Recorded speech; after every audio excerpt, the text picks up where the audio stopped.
Hello, hello, beautiful people. Thank you for joining us today. This is Stars of the Morning Light on YouTube.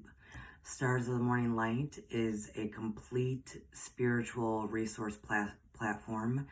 Here, you learn about ancient texts. On the website, there's blogs, there's free meditations to listen to, there is spiritual services that are provided. So thank you for joining us. If you're new to the channel, I hope something here resonates with you today, and hit that like and subscribe button. It all helps. So we are still, and most likely will be for a very long time, talking about the first Hermetic principle, all is mentalism, all is mind. We are going to be a little bit in the Kabbalion again today, in a different principle. And then we are going to be mostly in the Nag Hammadi scriptures. I love these guys. I do. And we might go a tad bit into the Tibetan book of the Great Liberation, but I will tell you we will be more so into this book definitely by the next episode, talking about what we're going to start here today. So we have already spoken about the 3D, error, forgetfulness, right? We've talked about the divine inner flame within us that all of us can find. We've talked about the ego, how we have to cleanse our ego, keep our ego right size so our mind can stay healthy. And now we're going to talk about souls. But we're going to do it in a way that might be a little bit different, because we're trying to stay on the topic of all is mind. We're trying to stay there. I know it is a whole lot more fun to talk about soul contracts and karma and twin flames, which I will most likely talk about at the end of this video. But I want to get through the concepts that we're looking at today, okay? And I do know that. I do know it's more fun. But I hope we have fun here as well, because I love to learn. I love to learn, I love to experience, I love to embrace. So, and we're all in this together, right? Let us remember that all through definitely this series and probably beyond these lessons here of all is mind, let us remember that the underlying theme is, so as soon as the Father, the Source, comes to be known, forgetfulness will cease to be. That forgetfulness, that fog, that horrible 3D crap that we live in will cease to be. So, I have a lot of water on me. I hope I don't knock it over. We are here in the Kabbalion. The first principle, all is mentalism. I think we can kind of understand by the title of that what it is, all is mind. We are working our way to really experience that and understand that fully. Out of my experience, this is me speaking for myself, there are 7 principles in here. And for me, it for some reason, it was easier to wrap my head around this stuff, starting at the 7th principle and working my way back up. So today we're actually going to do that, because it is apropos to what we're talking about here. And today, it's not just soul, it's creation in a way that I don't believe many people know about. And it doesn't matter if we're trying to create a human or create whatever we need in life, it comes from this. And so we want to stay in that concept of all is mind, and our soul is a part of that creation. We are mighty because our souls are mighty. Our bodies are mighty. We are a part of creation. Therefore, we can create what we want. So, we're going to jump. If somebody needed to hear that, awesome. Hit that like button. Okay, so we're actually going to go to the last Hermetic principle, which is the principle of gender, which we all can wrap our heads around this. Gender is in everything. Everything has its masculine and feminine principles. Gender manifests on all planes, which it does. The principle embodies the truth that there is gender manifested in everything, the masculine and feminine principles ever at work. This is true not only for the physical plane, but for the mental and even the spiritual planes. On the physical plane, the principle manifests as sex. On the higher planes, it takes higher forms, but the principle is ever the same. No creation, physical, mental, or spiritual, is possible without this principle. An understanding of its laws will throw light on many a subject that has perplexed the minds of men. The principle of gender works ever in the direction of generation, regeneration, and creation. Everything and every person contains two elements or principles, or this great principle within it, him or her. So then it kind of goes on to say, we can understand this by looking at sex. But then they go on to say, and if you're going to be a pervert here, please stop reading. It's very true. And I know we can all wrap our heads around this. And I love the fact that we're living in a world today that people are kind of exploring, let's say, who they identify better as based on their mental and emotional state. Because honestly, I'm a whole lot of masculine and my husband's a whole lot of feminine. And sometimes, more of my feminine shows herself and sometimes more of his masculine shows himself. But that's how we complement each other. And I think it's beautiful that we are not so much letting go of the concept of gender because it is a natural law. It is, it's also a law of cause and effect. It's a natural law. It's part of everything. And it is a part of all creation. But the two, they're interchangeable. Great qualities of masculine, great qualities of feminine. Some of us identify more one way, some of us the other way. Some of us, it's the time of the day. And that's what's so great about it, is that both are within us. This will go more into twin flames, soul contracts, all that jazz towards the end of this. But let's get into why that is important to understand now. When we talk about the creation in silence. We're going to go to the Nagamati. There's always a glare. We are going to go to page 108. 108. 108. I think it's one of these. Yes. Okay. So, folks. Oh, you're so beautiful. I'm so happy you're here. I'm going to break this down a bit, and then I'm going to go and read. And then I'll probably have to break it down more. So, this is from the Secret Book of John.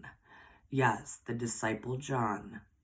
John of the Bible. John of Revelations. This is the Secret Book of John. Okay?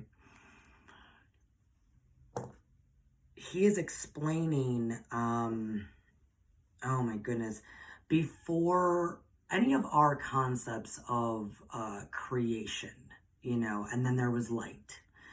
There was light, but that's talking about creating the world. This is before that. That is vastly before that. Okay. That does derive from this, but way different time frames. It's all the same in a way, but different time frames. So, there's God the Father. There's Father. Just know him as Father. Pure love, pure light. We cannot, there's no human is going to be able to conceptualize that. I mean, just, we can't even see upon that light. So, pure love, pure light. You can't even say underneath him. This is where it gets tricky. There's then the one that is called the One. The One, who kinda, as they talk, goes back and forth from that masculine, feminine energies. Okay? They are the One. Also referred to as, and the Father surrounds the One. Okay, so this love and pure light surrounds the One. Okay? The One is the invisible spirit. The natives referred to it as Great Spirit. I refer to it as Great Spirit. Also referred to as the perfect invisible virgin spirit, the spring of spirit, the spring of living water, which Christ used that term over and over again in the Bible.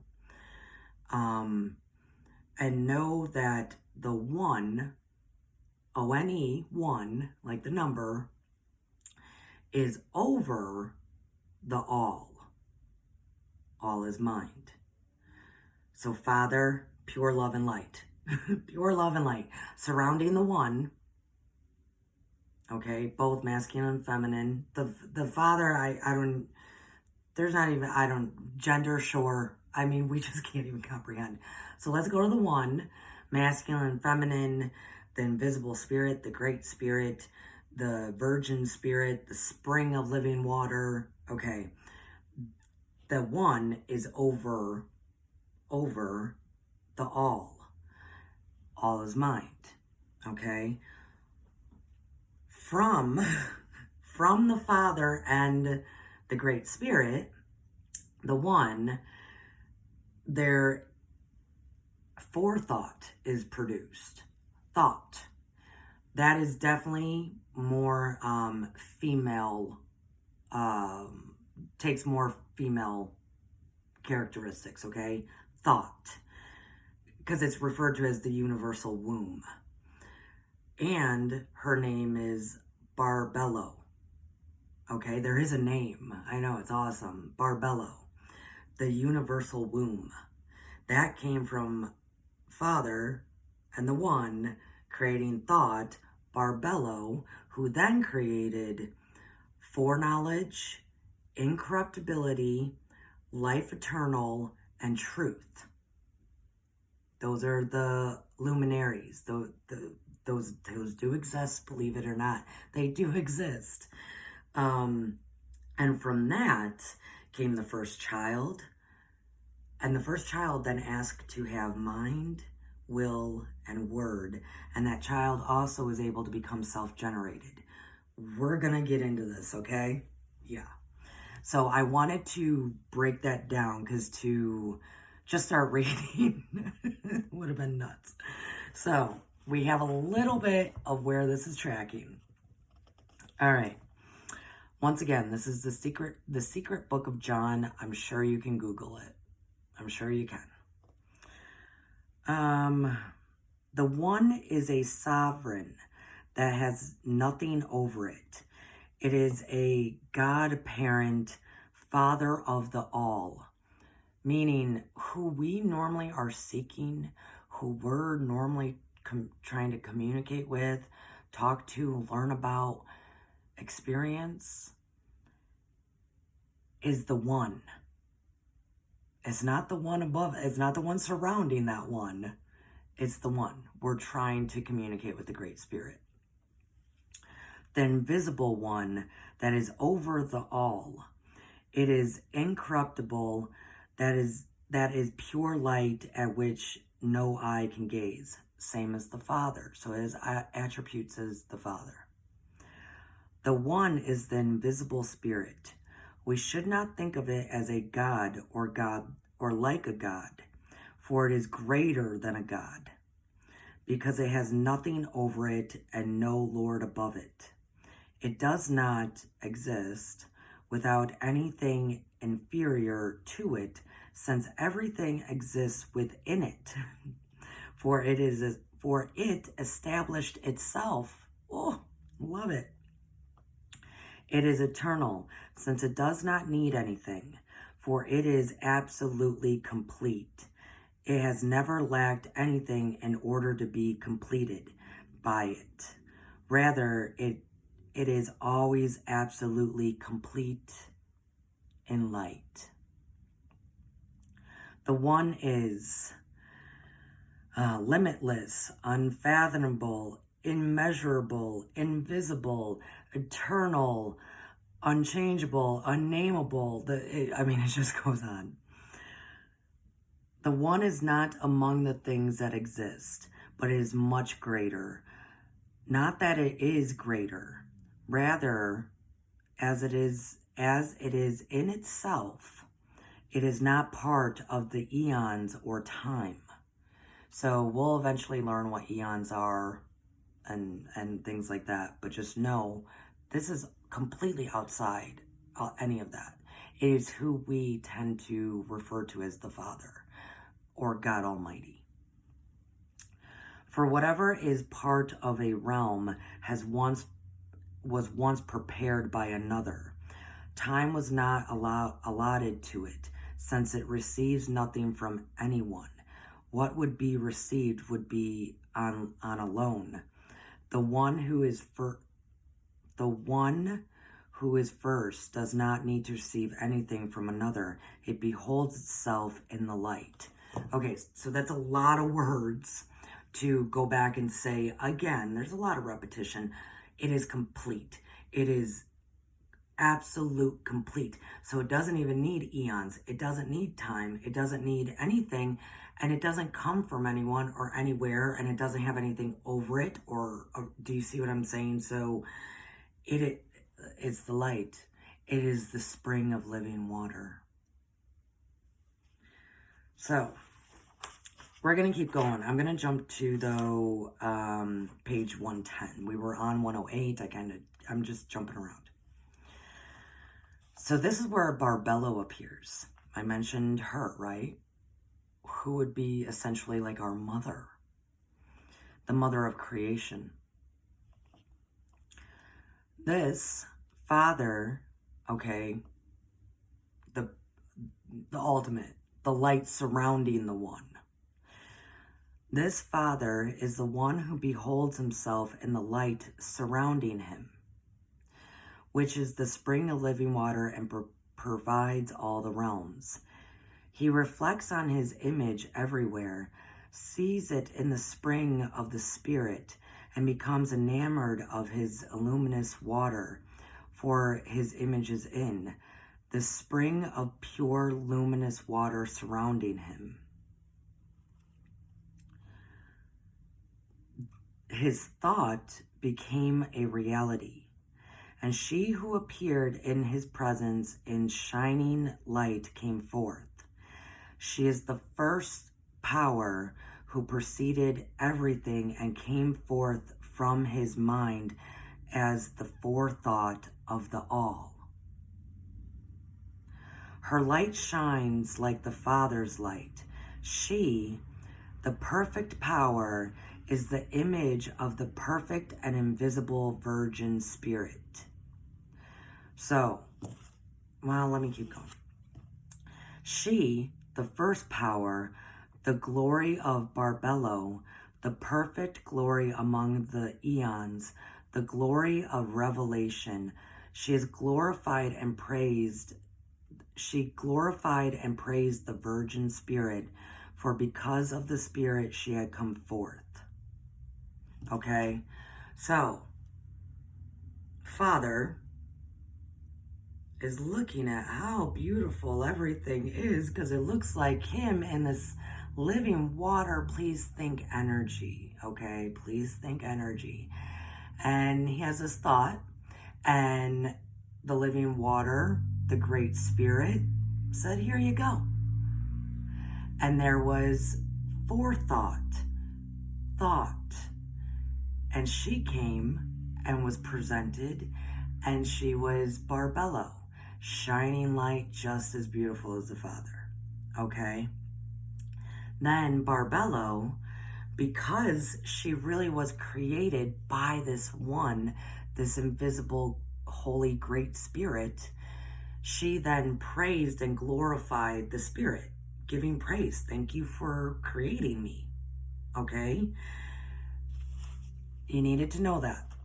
So she created that, and because the Spirit brought her forth. She is the first thought, the image of the Spirit. See, so the Spirit is actually feminine, masculine. When she created thought, she made it a little bit more feminine. That's fine. She became the universal womb, for she precedes everything. So thought was created more in the image of the Spirit, the One, who is the universal womb, Barbello.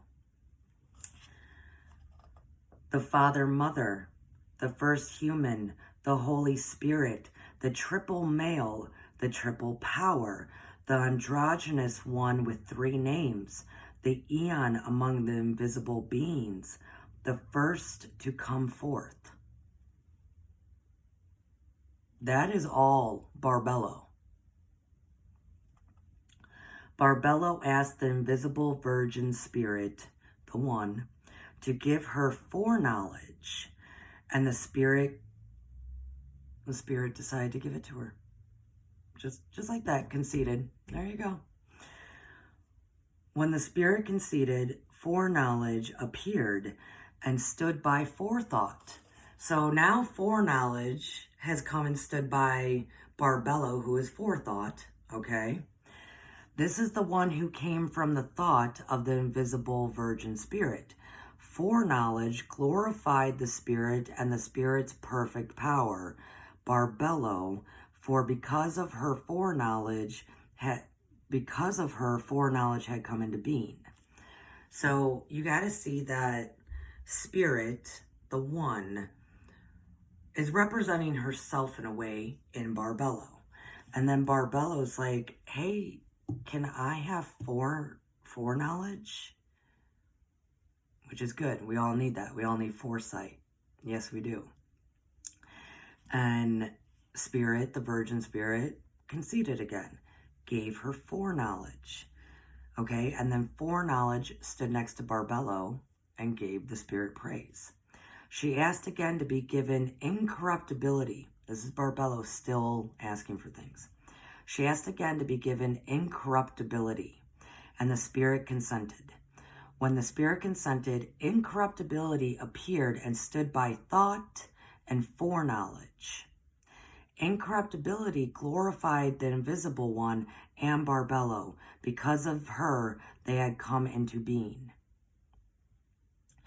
Barbello asked to be given life eternal, and the invisible Spirit consented. When the Spirit consented, life eternal appeared, and they stood together and glorified the invisible Spirit and Barbello. Because of her, they had come into being. So you can also see the invisible Spirit, feminine, masculine, standing by Barbello, thought, who is more feminine. Now we can be like, wow, there's a lot of masculine happening also in the One. And creating and creating and creating.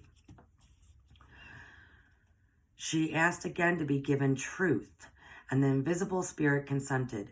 Truth appeared, and they stood together and glorified the good invisible Spirit. And it's Barbello. See, it's Barbello. They're not the same. It's Barbello. It's still created Barbello. Because of her, they had come into being. These are the 5 eons. of the Father. They are the 5 eons of the Father. So now we haven't even paid attention that the Father's even there in a while. Now he's there. He's still there. He's pure light surrounding all this magic happening, this greatness. And these are now the 5 eons of the Father. The first human, the image of the invisible spirit, that is forethought, which is Barbello, and thought. Kind of all the same jazz, except when we talked about the first human, okay? But it is. It's how we always learned in the image of oneself, or in the image of God's self. So, the first human, the image of the invisible spirit, that is forethought, which is Barbello, and thought, along with foreknowledge, incorruptibility, life eternal, and truth. Those are the eons. And we are replicas of that. Okay. I know.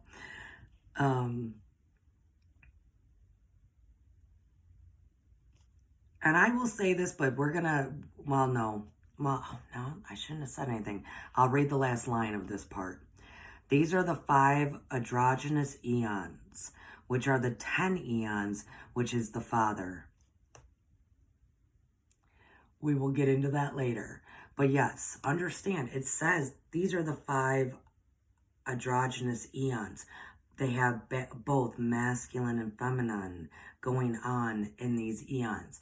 These eons are also the representation of us from soul, body, spirit, period. Okay? So, now, Barbello conceives. Isn't that what we thought she was doing in the first place? No, she hasn't even conceived yet. So, the Father gazed into Barbello with a pure light surrounding the invisible spirit and his radiance. Barbello conceived from him, and he produced a spark of light, similar to the blessed light, but not as great. Please take note of that. Secret Book of John, page, 111. Look at that. I want to repeat that again. This is when we were talking about how we all have that divine spark within, from the Father, from the great source. It is in us. Let's read it again, okay? The Father gazed into Barbello with the pure light surrounding the invisible spirit and his radiance. Barbello conceived from him, and he produced a spark, the spark of light similar to the blessed light, but not as great. Yeah, we can't contain the great. This was the only child of the father that had come forth. The only offspring, the only child of the Father, the pure light. The reason why they are emphasizing only is because we're going to learn later on that Sophia really wanted to conceive, and the Father said no, and she then decided to do that, and it did not turn out so well. So this is the only child that was conceived from mother, father, pure love and light. A spark then was produced, right? But just not as great. Okay, the invisible virgin spirit rejoiced over the light that was produced, that came forth from the first power of the spirit's forethought, who is Barbello. We are that star, aren't we? We are that star. The spirit anointed it with its own goodness until it was perfect. The Spirit has to anoint things, okay? With no lack of goodness, let me read it again. The Spirit anointed it with his, see, now we're referring to it as his own goodness until it was perfect, with no lack of goodness, since it was anointed with the goodness of the invisible Spirit. Meaning this child, it has all goodness. The child stood in the presence of the Spirit as the Spirit anointed the child. As soon as the child received this from the Spirit, the anointing, it glorified the Holy Spirit and perfect forethought, Barbello. Because of her, it had come forth. The child asked to be given mind. All is mind. The child asked to be given mind. As a companion to work with, and the Spirit consented. Let me read that again. The child asked to be given mind as a companion to work with, and the Spirit consented. When the invisible Spirit consented, mind appeared and stood by the anointed, the child, and glorified the Spirit and Barbello. All these beings came into existence in silence. I find it interesting that right after they bring up how the child asked for mind, and the first to really be created was thought, they really wanted to make a point right there. All of this was done in silence. I think you all are intelligent enough to understand where I'm going with that. Let's read between the lines, right? So, all of these beings came into existence in silence. Actually, I want to talk about Carl Jung real quick. Carl Jung, in like 1938, some international psychologist, convention or whatever, talked about that. He talked about how, man, our society must have been so much better when we were primitive just because of the silence. Because our minds can create in silence so much better than the clamor of today's world. And that was in 1938. So, let's take a drink of water. Let's just breathe that in.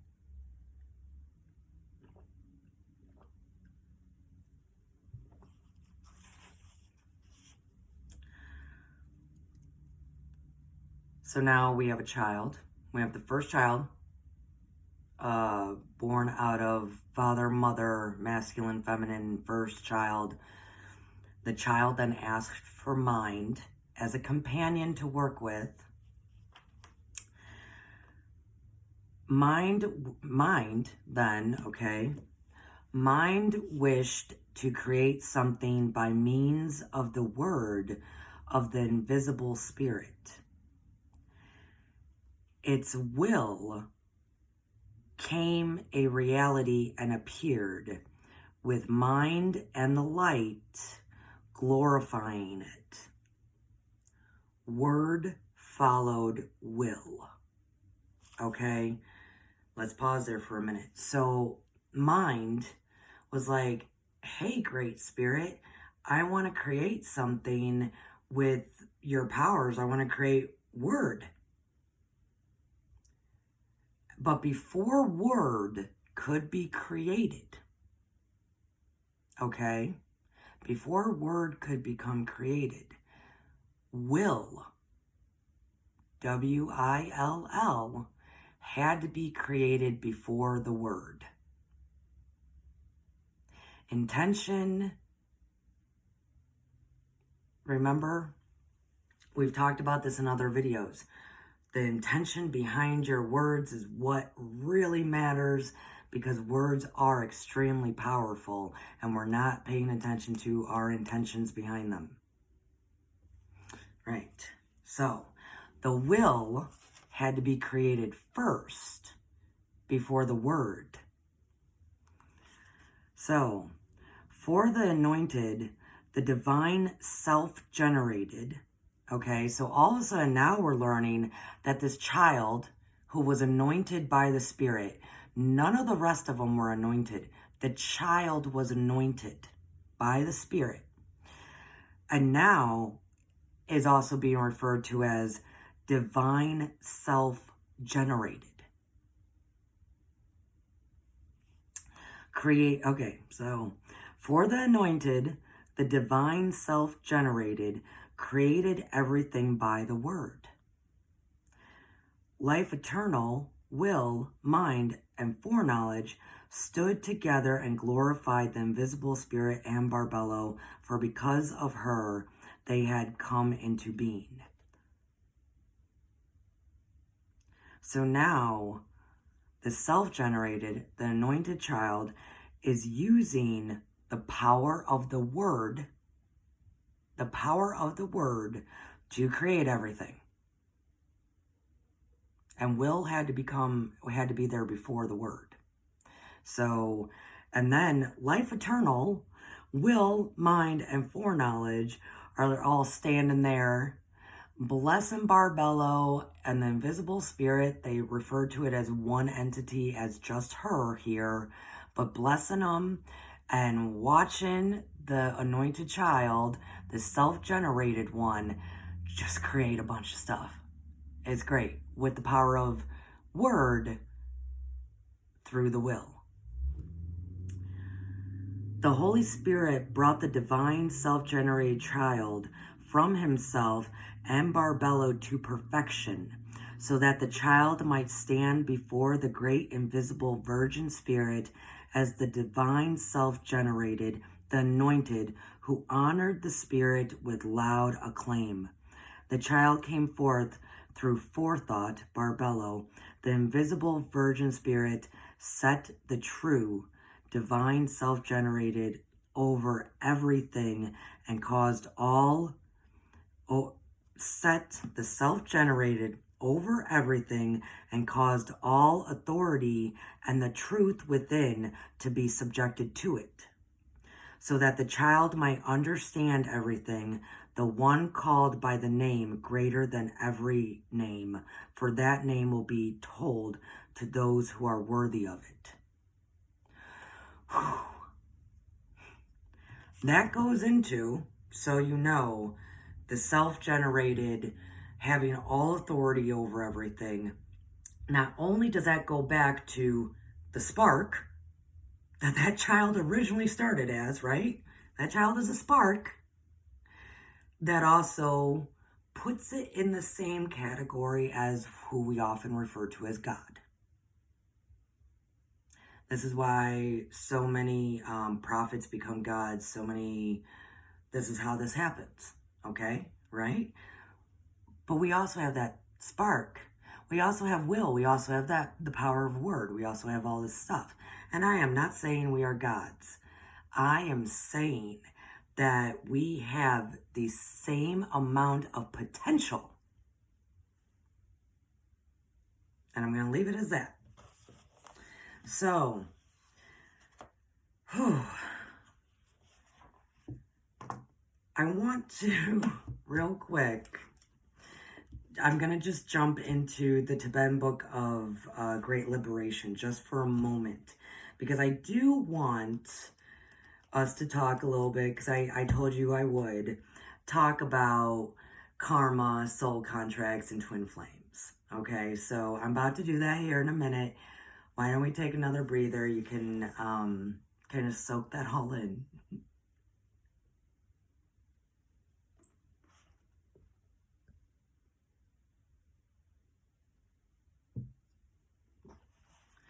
We are going to, like I said, we're going to be using this a lot more next week.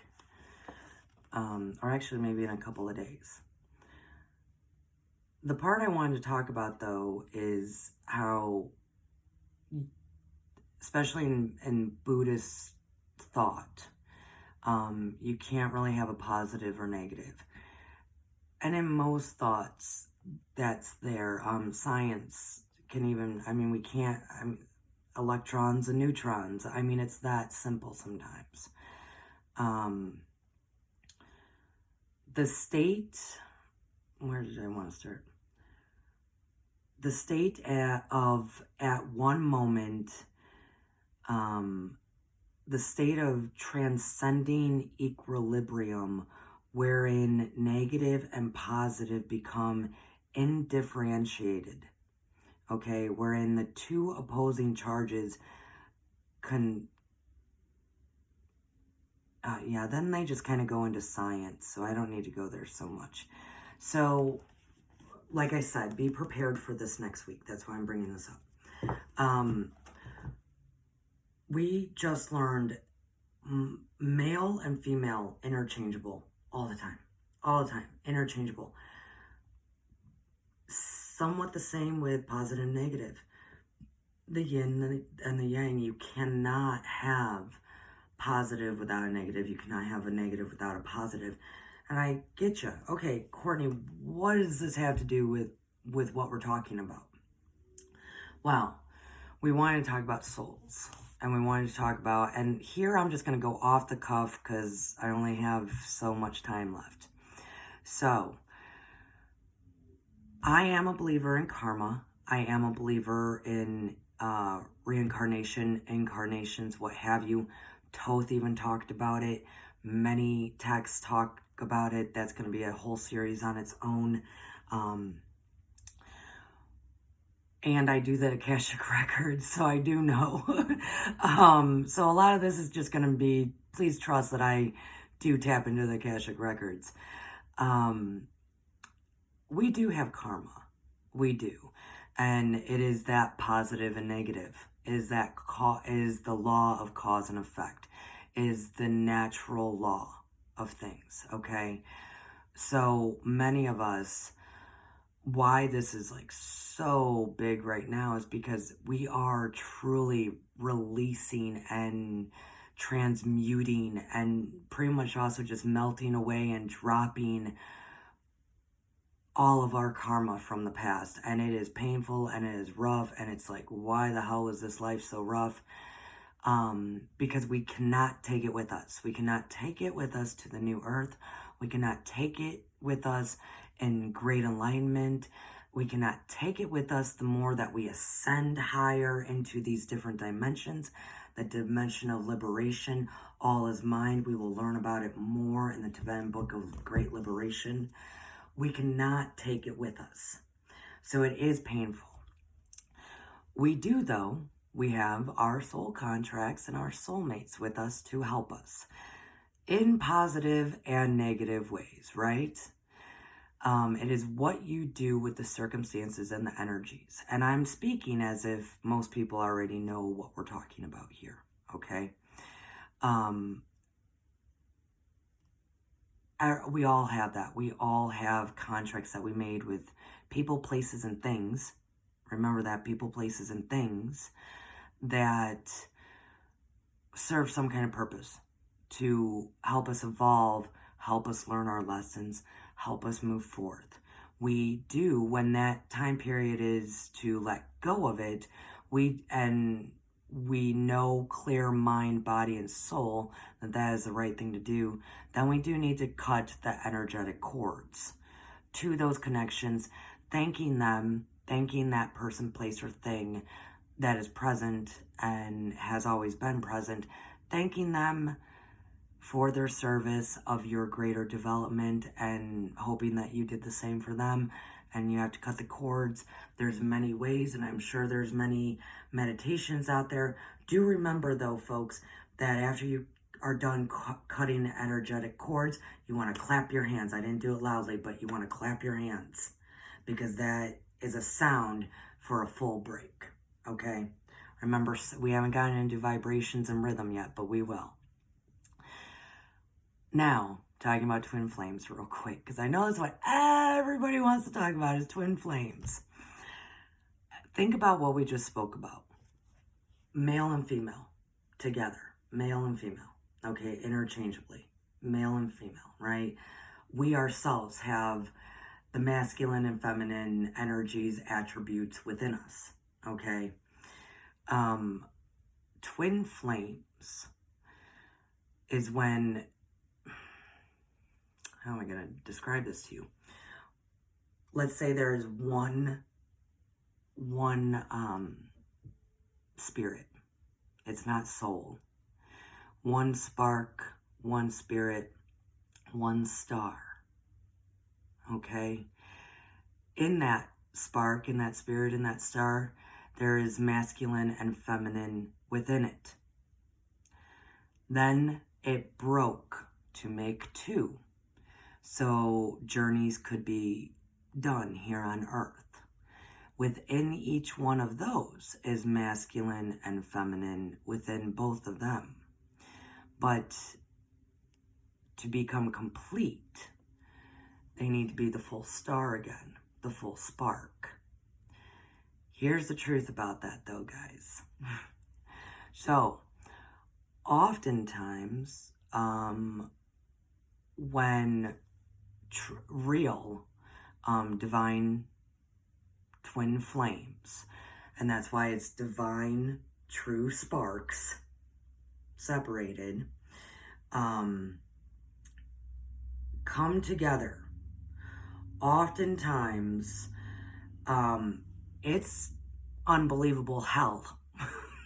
I'm just gonna say it that way, because if both individuals are not spiritually completely aligned, and you gotta think, guys, I gotta also say, not everybody's got this.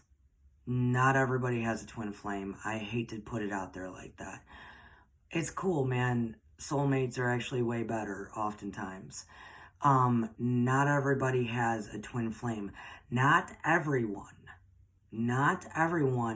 was a spark that was divided.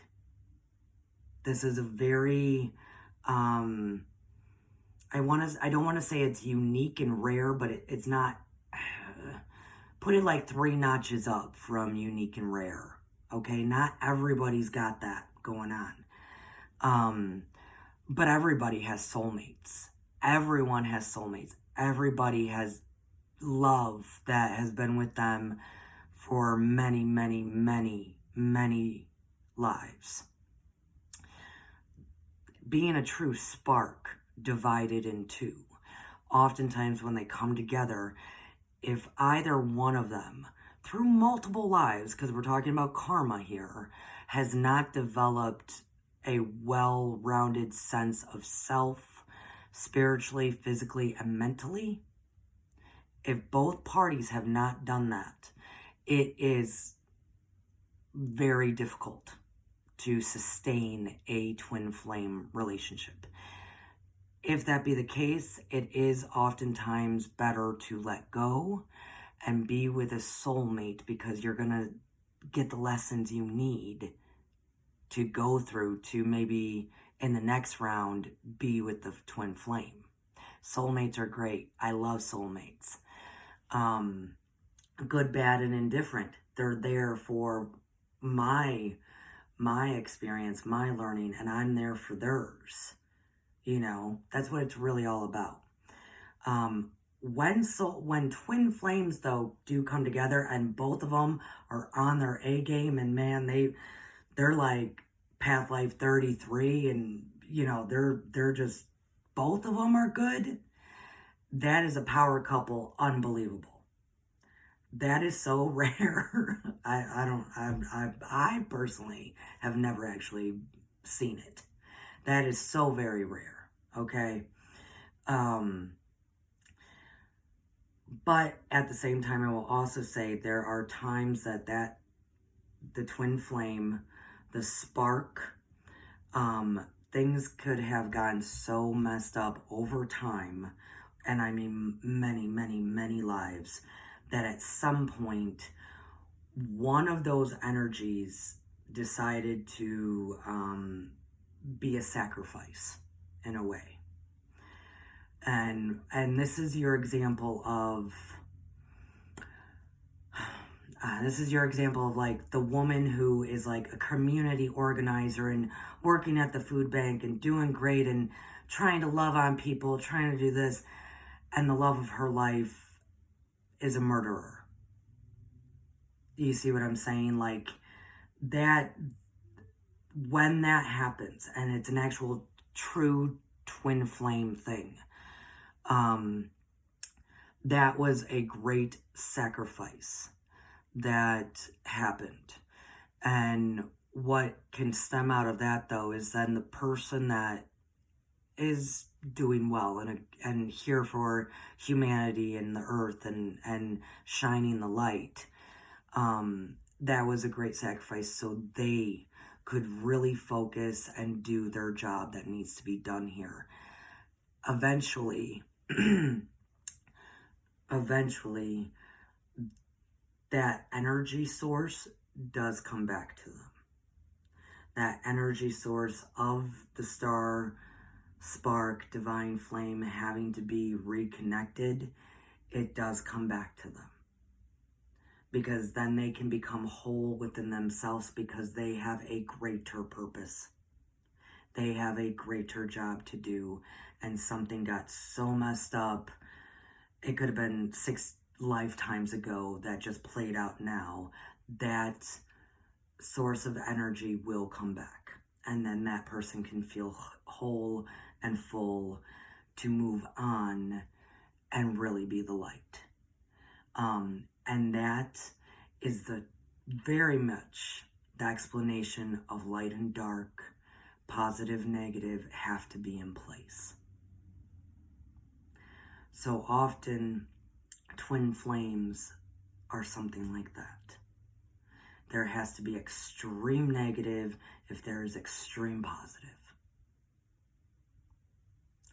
So, I love you all. I hope that helped. Everybody wants to know about twin flames, and honestly, I say you do you. You find that inner flame. You learn of your power and greatness, and all love will be unto you. That's how I see it. So I love you guys.